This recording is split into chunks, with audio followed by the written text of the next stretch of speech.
靈修2025年6月5日，我是耶和華你們的神，所以你們要成為聖潔，因為我是聖潔的。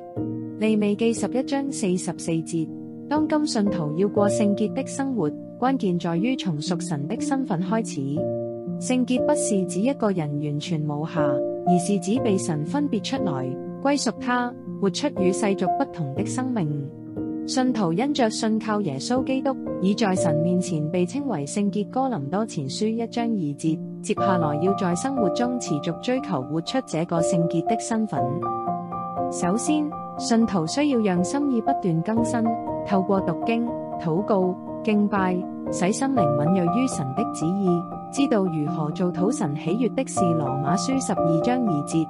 其次，要遠離罪惡與污穢，不讓世界的價值觀、媒體資訊或周圍的文化拉扯自己離開神，而是選擇正直、誠實、潔淨的生活方式。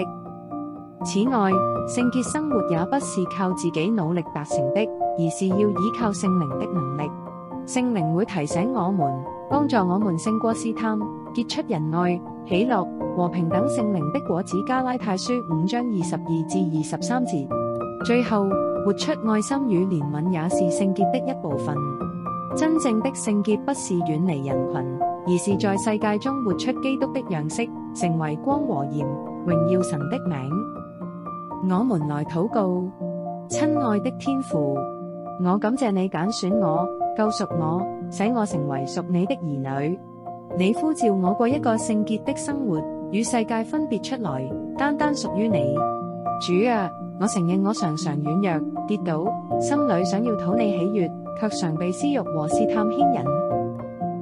主啊，我求你赦免我所犯的罪，潔淨我心中的污穢。當我無力時，求你扶持我；當我迷失時，求你引導我走回正路。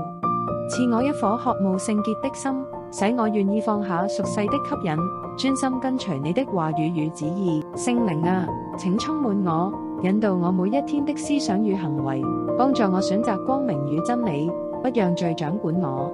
主啊，即使我不能完全，願我的生命每天都更像你，讓人看見你的榮耀在我裡面。